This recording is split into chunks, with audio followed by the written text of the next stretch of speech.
দেশের বিভিন্ন জেলায় জমে উঠেছে কোরবানির পশুর হাট। ময়মনসিংহের ভালুকায় পশুর হাটে বড় গরুর তুলনায় ছোট ও মাঝারি গরুর চাহিদা বেশি। দাম নিয়ে রয়েছে ক্রেতাদের অভিযোগ। হবিগঞ্জেও জমে উঠেছে পশুর হাট, ভিড় করছেন ক্রেতা বিক্রেতারা। বাজারে বড় আকারের চেয়ে মাঝারি আকারের গরুতেই ক্রেতাদের আগ্রহ বেশি। বান্দরবানেও জমে উঠেছে কোরবানির পশুর হাট। হাট ঘিরে নিরাপত্তা ও নির্বিঘ্নে যাতায়াতের ব্যবস্থা রেখেছেন জেলা প্রশাসন।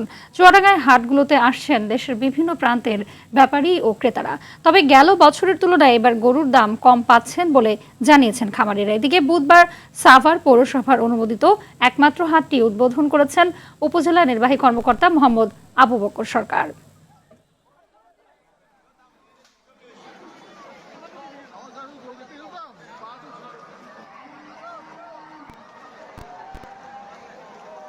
ব্যাপারে একেবারে কম।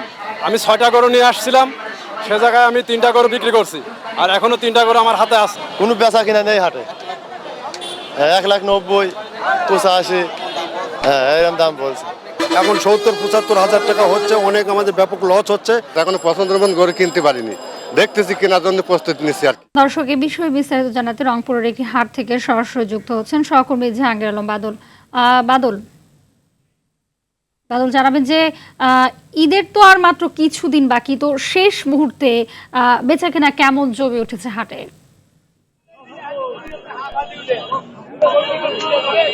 মাহবুবা, আমি এখন রয়েছি রংপুর নগরীর হাজির হাট।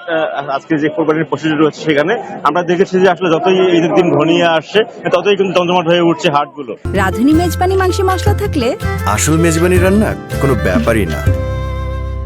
আমরা যদি আপনাদের একটু দেখাই যে আসলে আজকে এখানে যে হাটগুলোতে গরুগুলো উঠেছে এর মধ্যে আসলে সম্পূর্ণই আসলে দেশি এখানে খামারিদের উৎপাদিত গরু, কারণ এখানে কোনো ভারতীয় কোনো গরু এখানে আনা হয়নি, যার ফলে আসলে অনেকটাই স্বস্তি রয়েছে এখানকার খামারি এবং যারা এখানে গরু বিক্রেতা রয়েছেন তারা। এবং আমরা দেখছি যে এখানে দেশের দূর থেকে খামারিরা তারা কিন্তু এখানে রয়েছেন এবং তারা এই গরুগুলো এখানে বিক্রির জন্য উপস্থিত রয়েছেন। এবং আমরা দেখেছি যে আজকে প্রচুর ক্রেতা রয়েছে হাটে। তবে সেই তুলনায় আসলে এখানে আমরা দেখছি যে উভয়ের মধ্যেই কিন্তু আসলে গতানুগতিক যারা বিক্রেতা তারা বলছেন যে আসলে গত বছরের তুলনায় দাম কম, এবং যারা ক্রেতা তারা বলছেন যে দাম বেশি। তবে আমরা দেখেছি যে আসলে মাঝারি যে গরুগুলো রয়েছে এগুলো আসলে 70 থেকে 80-র মধ্যে আসলে যে গরুগুলো রয়েছে সেগুলো কিন্তু ভালো বিক্রি হচ্ছে, এবং বড় যে গরুগুলো রয়েছে সেগুলো আসলে ক্রেতাদের চাহিদা অনেকটাই কম।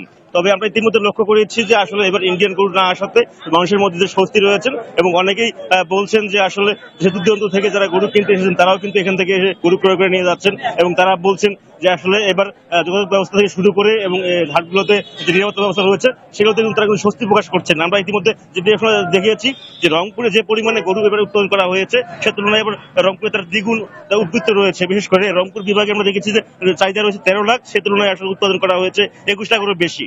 এছাড়া আমরা দেখেছি যে আজকে রংপুরের প্রায় জেলায় এখানে প্রায় 61টি হাটে আজকে কিন্তু গরু বেচা বিক্রি চলছে, এবং ঈদের আগের দিন পর্যন্ত কিন্তু এই হাটগুলোতে ঈদের আপনার বেচা বিক্রি চলবে। সব মিলিয়ে যতই দিন ঘনিয়ে আসছে ততই কিন্তু জমজমাট হচ্ছে এই ঈদ বাজার কোরবানির পশুর হাট কেনা বেচা। তা আপাতত এই ছিল আমার কাছে রংপুরের হাট থেকে সর্বশেষ খবর। হাবিবা। জি, ধন্যবাদ আপনাকে।